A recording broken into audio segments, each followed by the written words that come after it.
ロケット弾のシングルですね、発売日で使ってきたんですけど、これが一番多いですね。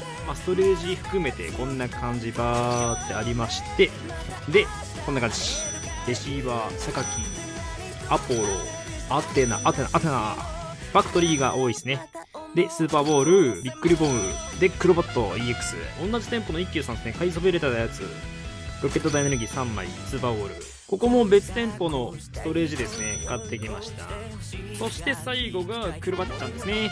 これ以上安い店舗がもう全然なかったんで、300円がね、現状妥当なんじゃないでしょうか。よきよき。